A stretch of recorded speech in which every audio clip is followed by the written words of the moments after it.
Información precisa, completa, veraz, objetiva e independiente. Directo a tu pantalla. Voz de América en RCR 750.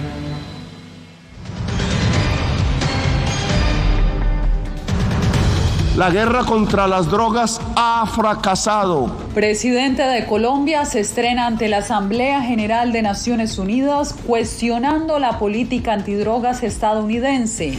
Desde Nueva York exponen una serie de retratos de presos políticos de Cuba, Venezuela y Nicaragua para pedir por su liberación. Además, cifra récord de migrantes detenidos en la frontera sur estadounidense, reporta la patrulla fronteriza. Y autoridades de Texas investigan el traslado de migrantes venezolanos a otros estados.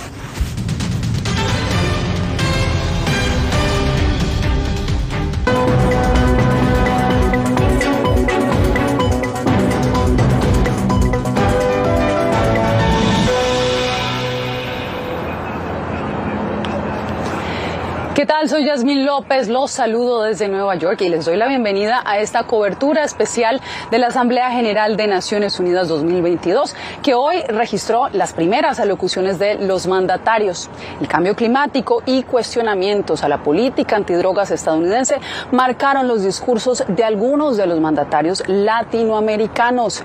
Jacopo Luzzi, una de las intervenciones más controversiales fue la del presidente de Colombia, que expresó al presidente Gustavo Petro. Jacopo.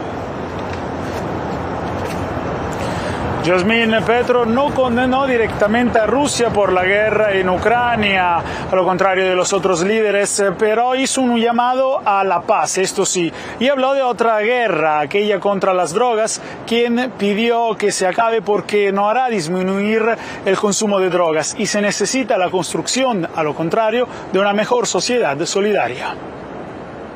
De Naciones Unidas. El presidente de Colombia, Gustavo Petro, se estrenó ante la Asamblea General de la ONU y reiteró su rechazo a la estrategia global de lucha contra las drogas y el cambio climático. Por ocultar la verdad, verán morir la selva y las democracias. La guerra contra las drogas ha fracasado. La lucha contra la crisis climática ha fracasado. El presidente de Chile, Gabriel Boric, también se refirió al cambio climático y a la vulnerabilidad que enfrentan los países de la región, que no son los grandes emisores de gases de efecto invernadero, pero sí los más expuestos a las consecuencias del calentamiento global. La crisis climática afecta con particular fuerza a nuestro continente americano y también en particular al Caribe y a los sistemas de vida de nuestra gente. El presidente brasileño Jair Bolsonaro, quien se encuentra en campaña de reelección, aprovechó el foro para hacer un balance de su gobierno y ofreció ayuda a los religiosos católicos en Nicaragua. Quiero anunciar aquí que Brasil abre sus puertas para acoger a los sacerdotes y monjas que están sufriendo persecución del régimen dictatorial de Nicaragua. Por su parte, el presidente de Paraguay, Mario Abdo Benítez, aseguró que promoverá ante el Consejo de Derechos Humanos una resolución para seguir investigando a profundidad las violaciones de derechos humanos en Venezuela. No podemos correr la vista de lo que sucede en otros territorios y dejar a su suerte a naciones hermanas. Hemos apoyado siempre al hermano pueblo venezolano y a su lucha por la democracia. El secretario general de las Naciones Unidas, en su discurso de apertura, invitó a los países a trabajar en la consolidación de la paz y anticiparse a los focos de violencia. En todo lo que hacemos, debemos reconocer que los derechos humanos son el camino para resolver tensiones, poner fin a los conflictos y forjar una paz duradera. En la sesión de la tarde, la única presidenta de América Latina, Xiomara Castro, pidió respeto a la soberanía y la libertad de su país y advirtió que no permitirá que nadie le dicte con qué países puede tener relaciones y con qué otros no.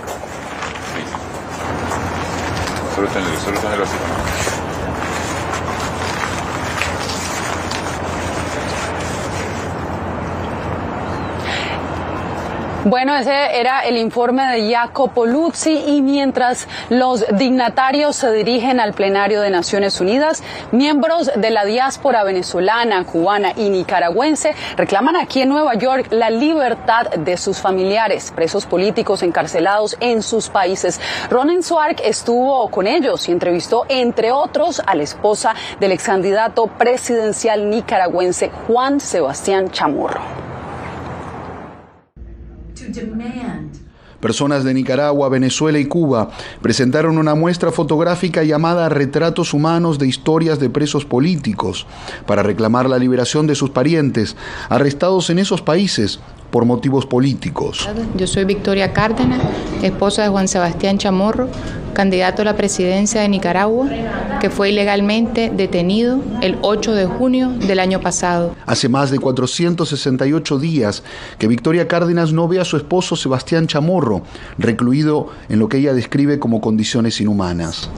Mi esposo es inocente y lleva todo este tiempo en una celda insalubre, en condiciones inhumanas, con luz 24 horas, duerme en una superficie de concreto, con un colchón desgastado y sucio, está en indefensión total. Renata Holleman es una joven de 20 años que se exilió en Estados Unidos luego de la detención de su padre, el gerente general del diario La Prensa, que fue cerrado por el gobierno en Nicaragua. Mi papá fue detenido en agosto del 2021. La Policía Nacional se tomó las instalaciones de La Prensa y a él le dijeron que lo trasladaban. La muestra estará abierta al público mientras se lleva a cabo la Asamblea General de Naciones Unidas, donde muchos presidentes realizan su discurso anual.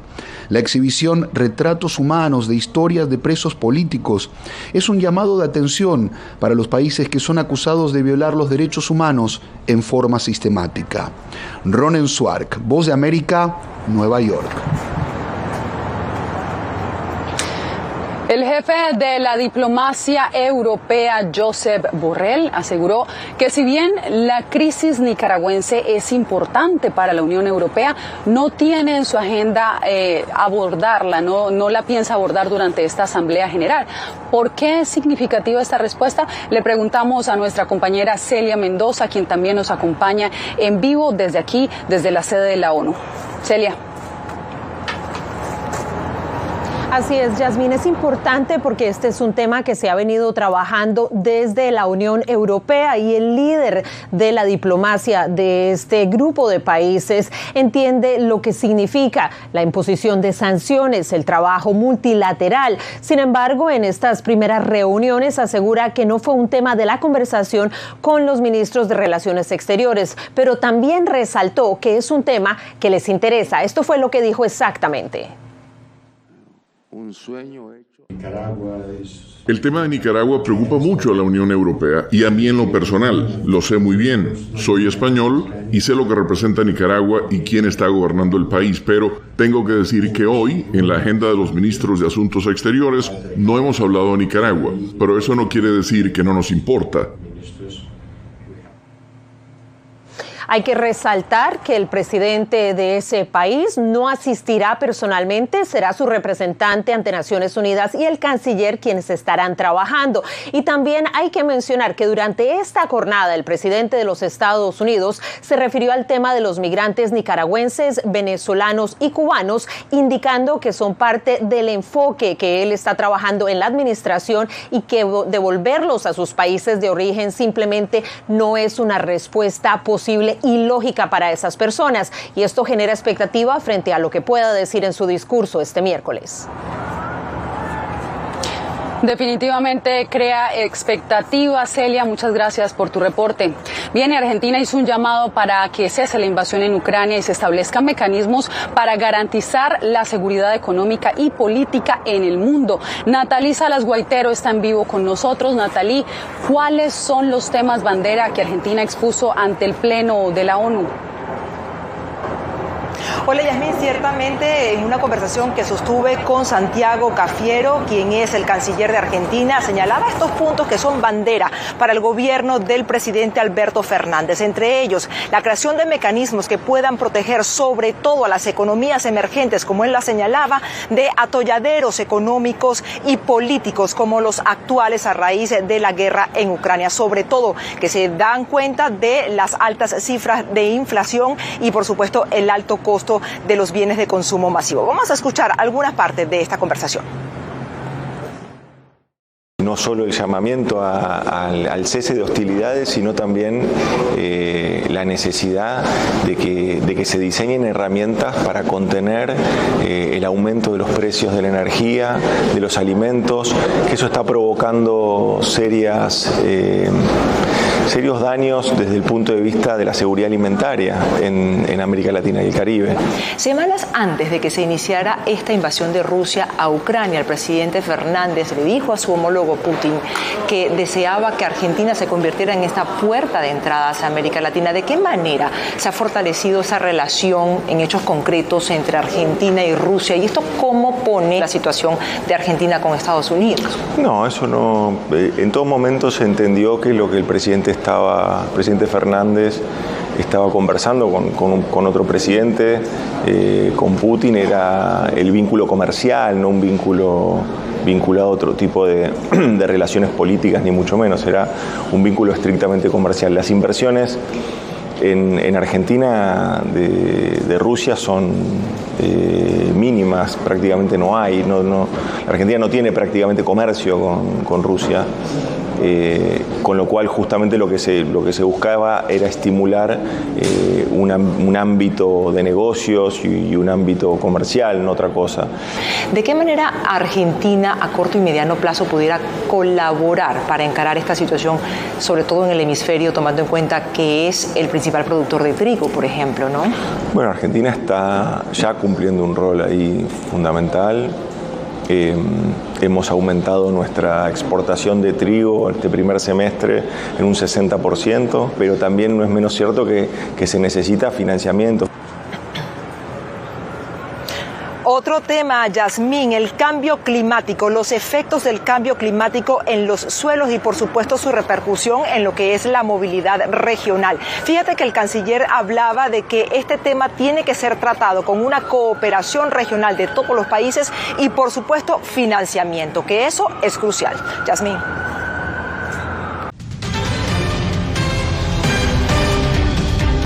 Bye. Un nuevo informe con graves denuncias emitió este martes la Misión Independiente de Determinación de Hechos de Naciones Unidas para Venezuela. Una de las conclusiones asegura que los órganos del Estado venezolano perpetran de manera sistemática crímenes de lesa humanidad. Ángela González tiene los pormenores.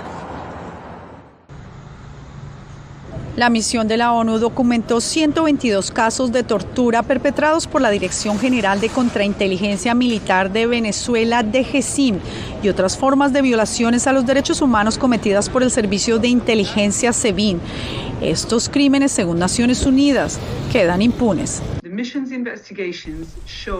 Las investigaciones de la misión demuestran que la violencia documentada no fue aislada y desconectada de individuos actuando solos. La DGCIM y el SEBIN fueron parte de una maquinaria desplegada para ejecutar los planes del gobierno, de reprimir a la disidencia y cimentar su propio control sobre el poder. Este plan fue orquestado en lo más alto de los niveles políticos por el presidente Nicolás Maduro. La misión de las Naciones Unidas también alertó sobre el aumento de la criminalidad en el estado de Bolívar, la principal zona minera del país, porque asegura que allí se libra una batalla entre actores estatales y bandas criminales. Los residentes de la región han quedado atrapados en una lucha violenta por el control del oro. El gobierno de Venezuela aún no ha respondido a estos señalamientos, pero en ocasiones anteriores ha dicho que la misión está financiada por países que repudian la administración de Nicolás Maduro. Este es el tercer informe de la misión desde el comienzo de sus investigaciones sobre Venezuela en 2019. Sus conclusiones se basan en 246 entrevistas confidenciales con víctimas, sus familiares y exfuncionarios policiales y militares. Ángela González, Voz de América, Nueva York. El secretario de Estado de Estados Unidos, Antony Blinken, se reunió este martes en Nueva York con su homólogo turco Mevlut Cavusoglu sobre maneras de promover la coordinación y la unidad de la OTAN en respuesta a la guerra de Rusia contra Ucrania, según un comunicado del Departamento de Estado. Por otra parte, en el marco de la Asamblea General de Naciones Unidas, Blinken participó en el lanzamiento de una alianza para la resiliencia económica de las mujeres afganas, donde aseguró que las mujeres, sin importar dónde viven, deben gozar de los mismos derechos en todas las facetas de sus vidas. La ampliación de esta y otras noticias usted las puede encontrar en nuestra página web www.vozdeamerica.com. Si tiene su celular a la mano, lo invitamos a que escanee el código que está viendo en pantalla y así poder ingresar fácilmente y de manera rápida a nuestro portal web. El número de migrantes detenidos en la frontera alcanzó una cifra sin precedentes. Laura Sepúlveda nos reporta que la patrulla fronteriza responsabiliza por el incremento de migrantes a los regímenes comunistas fallidos en el hemisferio. Poco más de 2 millones de personas fueron detenidas en la frontera sur de Estados Unidos cuando intentaban ingresar al país de forma ilegal durante el año fiscal en curso, que empezó el 1 de octubre de 2021, según cifras publicadas por la patrulla fronteriza. Ciudadanos de México, Venezuela y Cuba fueron los más detenidos durante el mes de agosto. La tendencia le ha generado críticas desde el Partido Republicano a la administración Biden. El gobierno demócrata, por su parte, califica el envío de migrantes de zonas fronterizas a ciudades y estados santuarios como jugar a política con seres humanos. Los regímenes comunistas fallidos en Venezuela, Nicaragua y Cuba están impulsando una nueva ola de migración en todo el hemisferio occidental, incluido el reciente aumento de encuentros en la frontera suroeste de Estados Unidos. Según datos compilados por el New York Times del Departamento de Seguridad Nacional, se ha permitido permanecer en el país a 1 millón de personas que solicitan asilo. La abogada de inmigración Claudia Bernal explica las justificaciones más comunes entre dichas solicitudes recientes. Frustración en cuanto a la realidad económica de sus países, la imposibilidad de obtener medios o trabajo, o que no tienen nada de comer, o que no hay empleo, o algunos también expresan la inseguridad que se vive en términos generales en la zona donde están viviendo. Bernal explica que estas dificultades son legítimas, pero no caben entre los 5 aspectos cobijados por la ley estadounidense sobre el asilo, que se refiere a miedos creíbles por asuntos religiosos, de raza, nacionalidad, opinión política o por hacer parte de determinado grupo social. Laura Sepúlveda, Voz de América, Texas. Entre tanto, en Delaware, la gobernación y grupos comunitarios se movilizan ante la posible llegada de un avión con inmigrantes indocumentados desde Texas. Mientras tanto, allí, las autoridades estatales abrieron una investigación penal sobre el supuesto engaño a migrantes venezolanos para trasladarlos al estado de Massachusetts. El gobernador republicano de Florida, Ron DeSantis, ha dicho que esta movilización fue ordenada por su despacho. La oficina del alguacil del condado de Bexar, en Texas, inició una investigación penal en torno al traslado de 48 migrantes indocumentados venezolanos hacia la exclusiva isla de Martha's Vineyard, en Massachusetts. Bajo falsos pretextos fueron llevados a quedarse en un hotel por un par de días. Fueron trasladados a un avión donde volaron a Florida y luego finalmente volaron a Martha's Vineyard. El gobernador de Florida, Ron DeSantis, afirmó que el traslado fue ejecutado para conducir a estas personas hacia jurisdicciones con beneficios migratorios. Nuestro mensaje para ellos es que no somos un estado santuario y es mejor poder ir a una jurisdicción santuario. Y sí, ayudaremos a facilitar ese transporte para que se puedan ir. Estas declaraciones generaron controversia entre organizaciones que apoyan a los venezolanos que migran a Estados Unidos. Por ejemplo, AIVAC estima que es necesario resguardar las fronteras. No sabemos quién está entrando. Ahí pueden entrar maras truchas, ahí pueden entrar Hezbollah, ahí puede entrar quien le dé la gana. No podemos decir que son gente que vienen a pedir asilo político todos. Al otro lado de la moneda, el Venezuelan American Caucus reclama que la decisión de DeSantis sobrepasa indebidamente a las autoridades migratorias federales. Nosotros exigimos una investigación, exigimos que no se siga usando a los venezolanos como piezas en su tablero político. José Bernadette, Voz de América, Miami.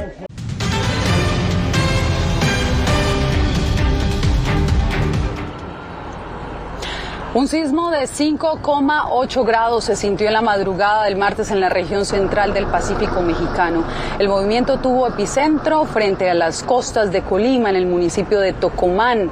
La réplica sacudió a la región de Puerto Vallarta y Bahía de Banderas. Al momento, las autoridades de protección civil no han informado de daños materiales. 520 réplicas se han registrado tras el terremoto de 7.7 grados del pasado lunes, una fecha en la que han ocurrido ya 3 terremotos en México. Entre tanto, en Los Ángeles hay preocupación por el aumento de la indigencia entre la comunidad latina. Verónica Villafañe nos presenta el más reciente informe de las autoridades. Hay más de 69.000 personas sin hogar en el condado de Los Ángeles y los latinos constituyen el 44% del total. Según el conteo oficial del 2022, la población sin vivienda aumentó a un ritmo más lento, un 4% desde el 2020, comparado al 26% en los 2 años antes de la pandemia, pero sucedió lo contrario en la comunidad latina. Aumentó el 26% en el condado de Los Ángeles y el 30% en la ciudad de Los Ángeles. La investigadora Melissa Chinchilla, que se dedica al estudio de la crisis de personas sin vivienda, señala que el COVID-19 impactó la salud y finanzas de los latinos, exacerbando una crisis existente. Los latinos constituyen la mayor parte de las personas que viven bajo el índice de la pobreza en el condado de Los Ángeles. Mucha gente ya estaba preocupada por la vivienda accesible. Chinchilla atribuye el crecimiento de la población latina sin hogar a la falta de información y acceso a recursos que se hicieron disponibles para otros grupos demográficos, como alivio del desempleo federal y estatal, las moratorias de alquileres y programas de alojamiento en moteles convertidos en albergues temporales durante la pandemia. Nuri Martínez, presidenta del Consejo Municipal de Los Ángeles, dijo que se tienen que dedicar más recursos para abordar la crisis. Si continuamos haciendo lo mismo, no podremos resolver ni acabar con las personas indigentes en la calle. La ciudad y el condado de Los Ángeles destinarán $236 millones en nuevos fondos para construir más viviendas y aumentar servicios sociales para personas sin hogar. Verónica Villafañe, Voz de América, Los Ángeles.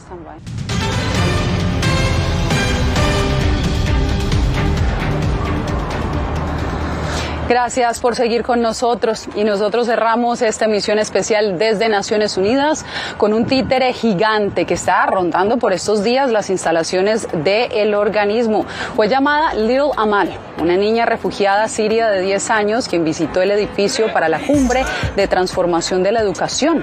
Se reunió con la vicesecretaria general Amina Mohamed y su propósito ha sido representar a los millones de niños desplazados de todo el mundo, recordando que la educación es un derecho básico. Amal estará en la ciudad de Nueva York hasta el 2 de octubre. De esta manera nos despedimos desde Nueva York. Gracias por permitirnos entrar a sus hogares. Les informó Yasmín López. Radio Caracas Radio presentó Voz de América.